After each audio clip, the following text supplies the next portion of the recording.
is a country in transition, a developing country in every way.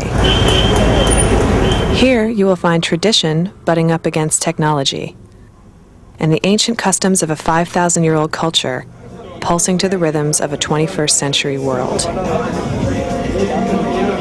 India's economic liberalization began in the early 1990s. It has brought great wealth to some segments of Indian society and left others struggling in even greater poverty than before. I came to southern India to investigate one of the more grisly ways poor people have been trying to ease the pain of their poverty: by selling their kidneys. Vilivakam is a slum outside Chennai, where the kidney trade is rampant. The slum has even earned the nickname Kidney Vakam because it's said that at least one person in every household has sold a kidney, sometimes for as little as $500. Since selling a kidney is illegal, I wasn't sure I'd meet anyone who'd be willing to talk about it. I found that people would talk, but only if I paid them a modest fee of $3, a precedent set by journalists and anthropologists who came here before me. As soon as I got into the slum, I was stunned when someone offered to sell me their kidney on the spot. She said, net cash, 50,000 rupees, give now. I will give you my kidney. Soon afterwards, I found a broker who's a veteran of the kidney trade. நான் வந்து 14 வருஷமா work பண்றேன் இல்ல குறைஞ்சது 50 60 70 பேருக்கு work பண்ணி கொடுத்துருக்கேன் அந்த மாதிரி. இப்போ லாஸ்ட்டாக வந்து இது இப்போ ஒரு 1.5 மாதம் ஆகுது ஒரு லாஸ்ட்டாக ஒரு முடிச்சிருக்கோம். இப்போ டெஸ்ட்டு நடந்துருக்கு ஒருத்தருக்கு, ஆனால் இன்னும் முடியல. ஆட்கள்லாம் வந்து எங்களை பார்த்து வராங்கன்னா நான் இப்போ வந்து ஒரு இடத்துல நான் வந்து ஒரு ஆளை போடுறேன். இப்போ அவங்க வந்து என்ன செய்வாங்க, இவங்க இந்த மாதிரி தெரிஞ்சவங்க, நான் இவங்க மூலியமாக தான் போய் ஆப்ரேஷன் பண்ணேன், அதனால இவங்ககிட்ட போனால் நமக்கு வந்து கரெக்டாக முடிச்சு தருவாங்கன்னு சொல்லிட்டு அவங்களே வருவாங்க. She claims that there are no negative health consequences for the donors, so I asked her if she would arrange a deal for her own grandchildren to sell. பேத்தி பேரெல்லாம் இவ்வளோ சீக்கிரம் எங்கேருந்து கொடுக்குறேன், அதுக்குள்ளே நான் பதவி எடுக்க மாட்டேன். பசங்களை நல்லபடியாக வளர்த்து அவங்க பசங்களை நல்லபடியாக வளர்த்து பெரிய ஆள் ஆகட்டும், அதுக்கெல்லாம் நம்ம ஈடுபடக்கூடாது. N. Ram is the editor of The Hindu, one of India's biggest English-language newspapers, and Frontline, a magazine that's worked hard to uncover the kidney trade. Say unrelated donation, 90 or 100 times, or maybe 95 or 98 or 99% of the time you're talking about buying a kidney. Because we have so much mass deprivation, so many poor people, in other words, that it's a country rich in opportunities for things like that. Geeta, a woman in her early 30s, sold her kidney just 3 months ago to a wealthy Indian man she used to work for. She says she donated her kidney out of love, though she admits she was also paid. காசுக்குன்னு கொடுக்கல, என்னால் ஒரு உயிர் பொழைச்சிது. எவ்வளோ நாள் அவங்க 90லேருந்து கஷ்டப்படுறாங்களாம், 16 வருஷமா கஷ்டப்பட்டுறாங்க. அது என்னால் அவர் வாழணும் இருக்கு. After the surgery, Geeta's recipient moved away from Chennai without leaving a forwarding address. Before he left, Geeta called to check in. அவங்க ஒய்ஃப் வந்து ஃபோன் பண்ணி கேட்குற ஒரு வாரத்துக்கு முன்னாடி அவர் இல்லை, நீ தொல்லை பண்ணக்கூடாது அப்படின்ட்டாங்க. அதோட விட்டுட்டேன் நான். Geeta showed me the documents she got when she was discharged from the hospital. Even though this sale was technically illegal, it was clearly authorized. பணம் நம்மளுடைய எத்தனை கொடுத்தவனே நம்ம போய் கொடுக்கல, நம்ம ரூல்ஸ்லாம் வாங்கிக்கினேன், நம்ம எல்லாம் பண்ணி முடிச்ச பிறகு தான் அவங்க ரூபாய் கொடுக்க வேண்டி எத்தவனே அவங்க யாரும் குத்துற மாட்டாங்க, வாங்கல காசு கொடுக்க மாட்டாங்க. நல்லா இருக்கட்டும், எல்லாம் சர்டிஃபிகேட்லாம் பண்ணி பிறகு தான் ரூல்ஸ் வேற பண்ணி தான் பண்ணணும். Those rules were set by the central government under a new law in 1994.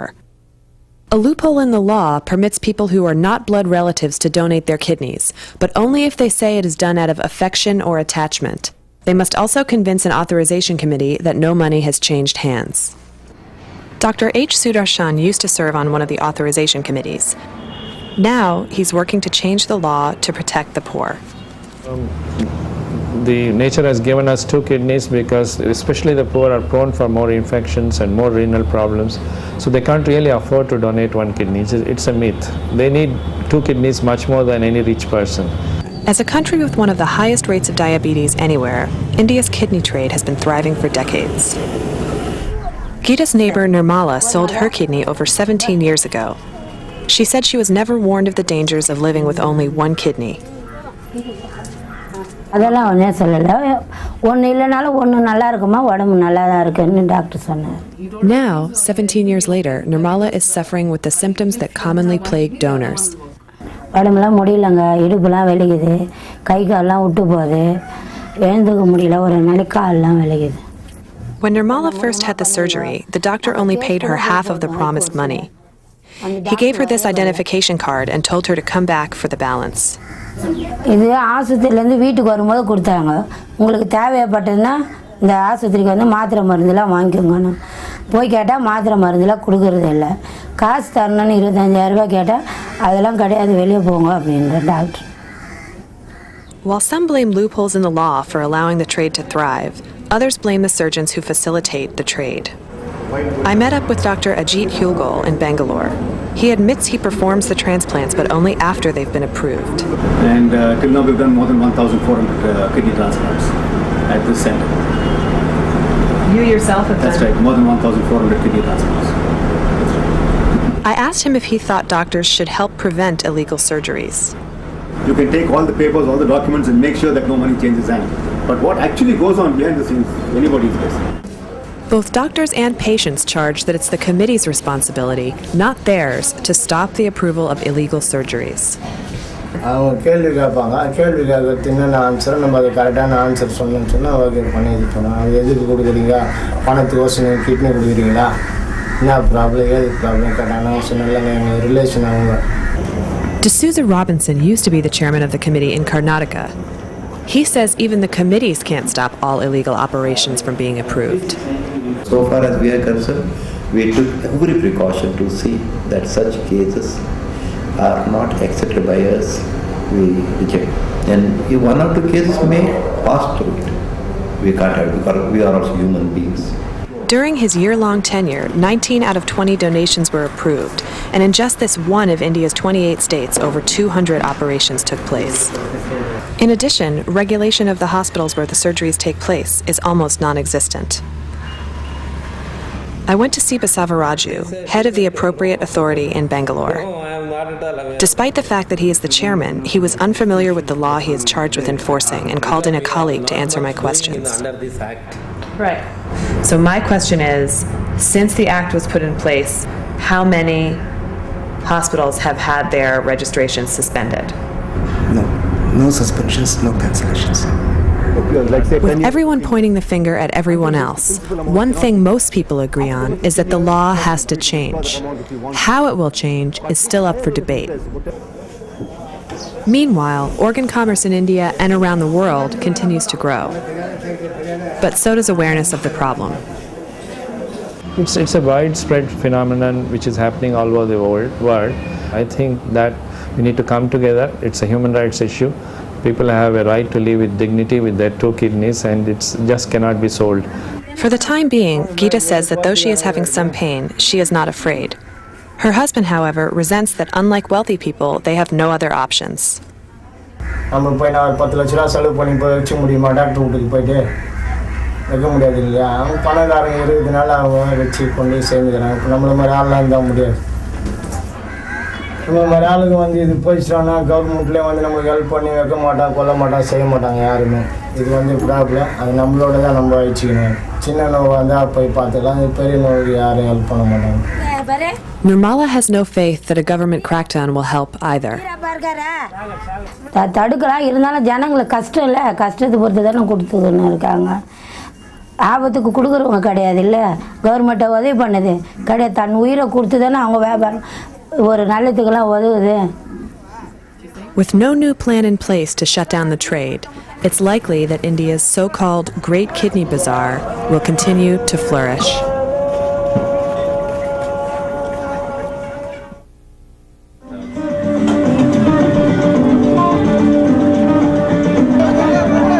Mumbai, formerly called Bombay. Population 13 million.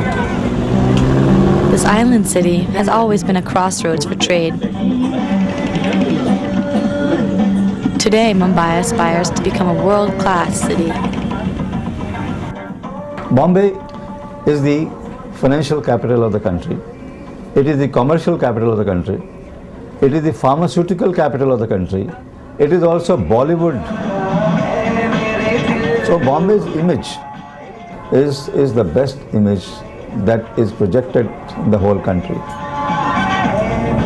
In reality, the city struggles with crumbling infrastructure, a sky-high real estate market, and overpopulation. Mumbai's elites are eager to reverse signs of permanent decline. 65% of the city's population lives in slums today. Now, in order that you want to be a world-class city, how do you get rid of these slums? How do you remove these slums? This is Dharavi. It is in the heart of Mumbai and is known as Asia's largest slum. Dharavi is teeming with the industry and activity of over 500,000 people. It is also about to become a laboratory for one of the largest urban redevelopment projects in the world. We're creating a brand new city. Here we are talking of completely redoing an area to international standards. Slum dwellers still get free high-quality housing with 15 years guarantee. Mehta is the architect of a plan to completely rezone and rebuild Dharavi.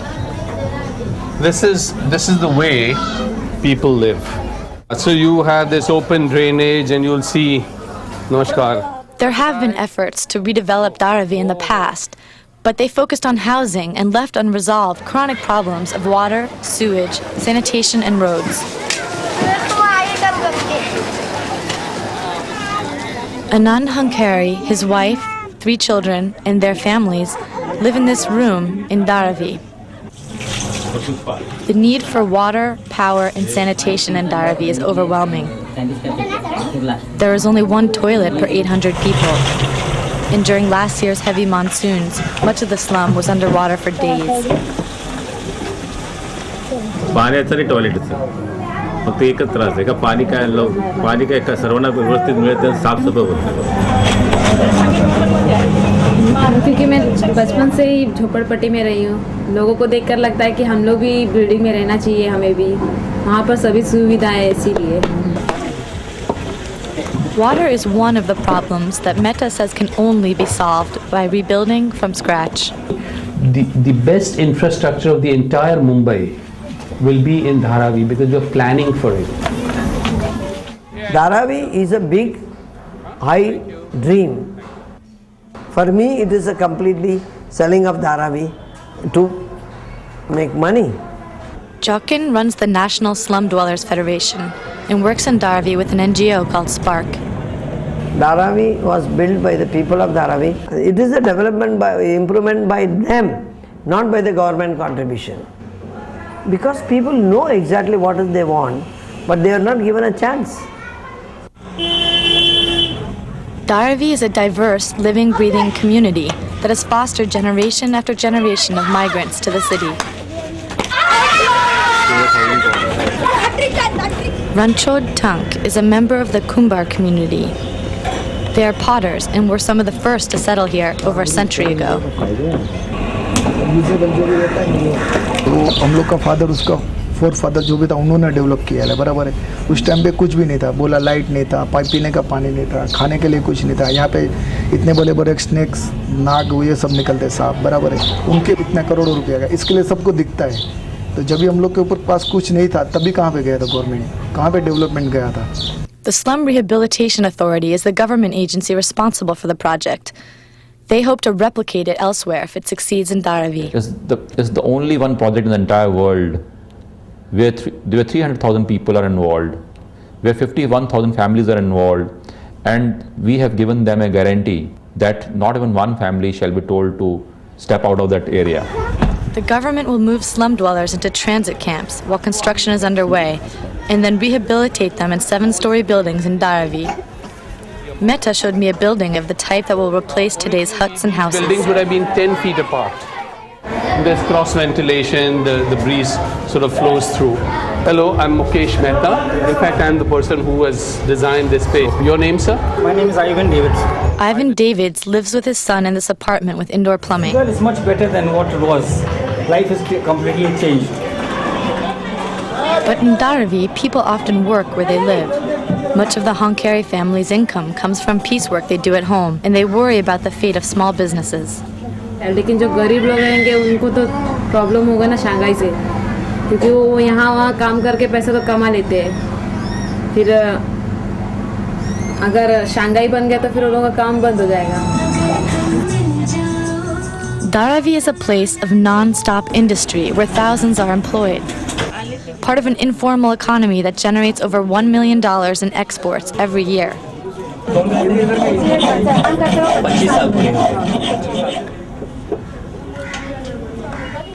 Look at this, all these shops and go-downs and warehouses. Mehta has said his goal is to integrate slum dwellers into the middle class and is planning for commercial zones and training centers. So why should they not be able to flourish more? But some of Dharavi's entrepreneurs don't want any part of the plan.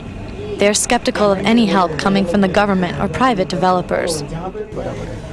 लेकिन हम लोग को खुद को मालूम है कैसा ceramic करना है, कैसा ग्लेजिंग करना है, कहाँ पे क्या करना है, सब हम लोग को मालूम है। टोटल प्लान हम लोग के पास है, बराबर है। तो मुकेश मेहता का जरूरत ही क्या है, हम लोग खुद कर सकते हैं ना। हम लोग को डायरेक्ट हम लोग government. The whole world realized the truth that development will not be successful if we have a top down. Jockin and other critics lampoon the plan for the high-end attractions it plans to bring to Dharavi. Among them, a driving range, a multiplex, and a cricket museum. A world-class, the biggest cricket museum in the world over here. So things of this sort which will bring mainstream people into slum areas which they never wanted to get into. Once on the margins of the city, it is now bordered by two major roads and railways. And up the road, the new Bandra Kurla business complex, where real estate has been selling at record-breaking prices. आज यहाँ पे करोड़ों रुपए का पैसा है करके सब लोग आ रहे हैं ना। तब तो कोई किधर था सब? कहाँ पे थी पॉलिटिक्स? कहाँ पे मुकेश मेहता था? Dharavi has become prime real estate, and the government is putting urban redevelopment in the hands of private developers. We bring in developers who have to give free housing to the slum dwellers. In lieu of that, they get development rights. But builders don't have a great record in Dharavi. Many slum dwellers fear that when they move out for construction, they will never be moved back in. The minute you talk about global city, it's a world-class city. World-class city means you first try to eliminate the poor, the working class, push the people out. This is what it is. The government is required by law to get approval from 60% of the current slum dwellers, and a signature campaign is underway. Some say they haven't been consulted about the plan that will radically transform their world. Has he presented his plan to you? Have you presented your argument to him? No, never. Or to the government? No, he never came either. Mukesh Mehta, no. I truly believe that they have been involved. The question is, at the end of the day, you've got to make sense on both sides, rather than saying that there's only a need of the slum dwellers. Slum dwellers are one of the stakeholders. You have to respect the fact that the entire city of Mumbai and the various factions of Mumbai are also other stakeholders. I think everybody is keen on having a change. You are only showing how to make Dharavi into a Manhattan of 35-story buildings. If the government can garner the 60% approval needed from the community, the project could start as early as October 2006 and is anticipated to take 5 to 7 years to complete.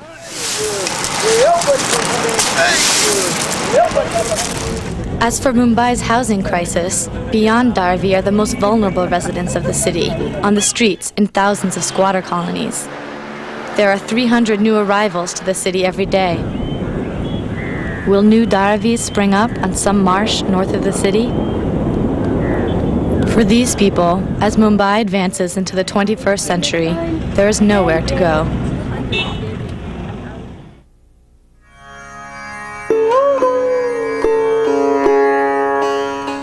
Miles east of Delhi, in the town of Kanpur, Dr. Lakshmi Sehgal runs a small health clinic for poor women. This 92-year-old doctor is also known across the country as Captain Lakshmi, and she's one of the strongest living symbols of India's fight for freedom. In 1914, when Lakshmi was born, the British Raj held a tight reign over India.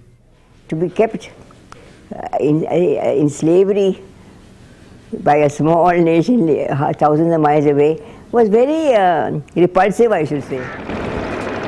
There's nothing more precious in life than freedom. Across the country, Indians were chafing under the political and economic control of the colonizers.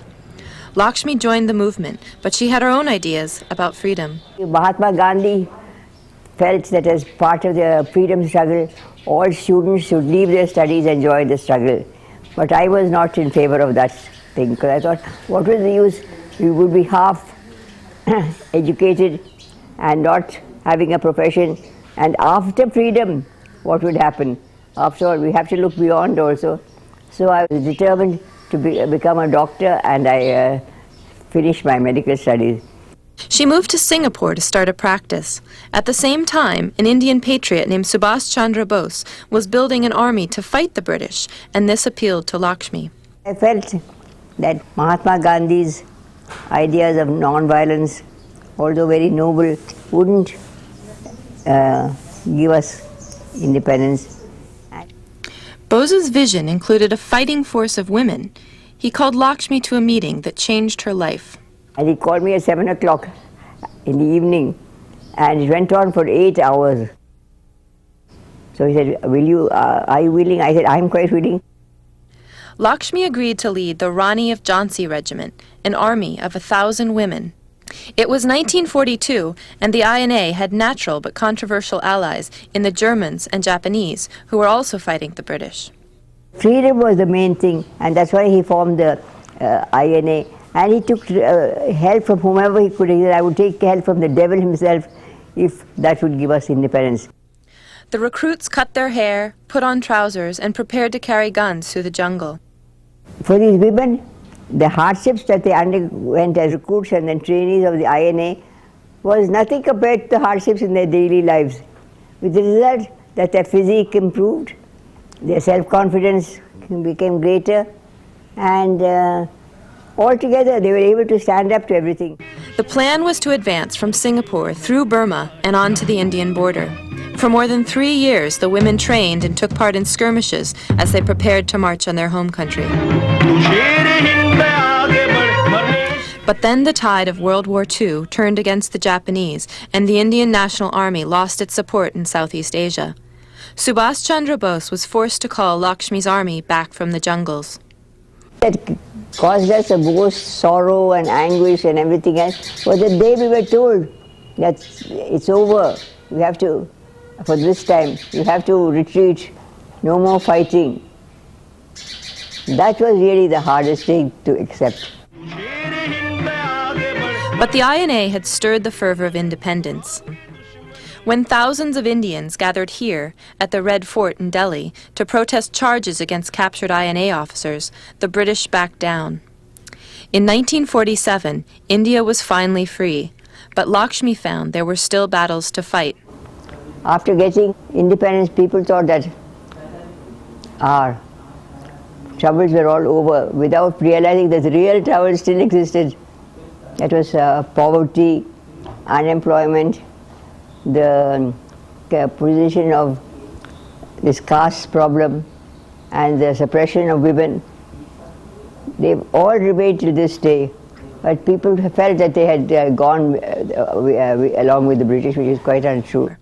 She took up her medical practice again and opened the clinic in Kanpur. My mother was the only doctor who used to go to Muslim homes, deliver Muslim women, treat them, and so she had this huge practice among the very poorest sections and always among people whom nobody else was willing to care for, and that's continued. As the young country took shape, Lakshmi took up new political battles. There were workers' rights to defend and government policies to protest. I've seen Lakshmi standing in front of a police armed with batons and tear gas shells and so on, and defying them to do something to the women who were, say, trying to storm an office or something. And so she's also always led from the front, and she's led from the front, not in an academic way, but on the streets. So she's also a street fighter. In 1971, she joined the Communist Party and once again found herself leading Indian women. She helped found the All India Women's Democratic Association. This year, AID celebrated its 25th anniversary and is now the biggest women's organization in India. Because she's a big name, they would take her for a meeting somewhere and more people would come because she was coming, etc. We started with 5 women, and next year we hope to reach 1 crore of women. At the age of 89, she took her voice to the top. She was the candidate of the left for President of India in the last presidential election. Once again, suddenly she was able to say what she wanted to say before big audiences, before the media, and she knew that she was not going to win. So she said, thank goodness I'm not going to win. I can't imagine anything worse than being President of India. But she used the campaign to highlight her ideas, just as she had as a young freedom fighter. One morning when she woke up, she had a big smile on her face. So I said, what were you dreaming about that you are smiling away? She said, oh, I had a wonderful dream. I dreamt that I became president and I had moved into the Rashtrapati Bhavan, which is where the president lives. And there were lots of carpenters doing something. They were doing some kind of work, you know, banging around. And there were lots of women dressed like Mother Teresa who were wandering in and out. And then I realized that I had donated the presidential palace to the Mother Teresa's nuns to start a hospital for the poor and for the dying, and I was very happy and I thought it's worth being president if I can do this. Freedom is in 3 forms: political emancipation from the conqueror, the other is economic, and the third is social. When we only got the political. Today, at 92, Lakshmi still goes to the clinic 7 days a week to treat patients. I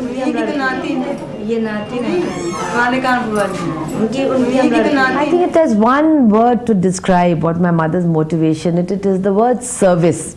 She feels that till the last day that she is able to function, she wants to be able to treat poor people. Our greatest enemy is poverty. We are fighting for the same thing, but it's not the same, because previously it was easy to identify the aggressor and it was from outside, from the foreigner. Now we have to fight for within our country, within ourselves. And so the fight is still on.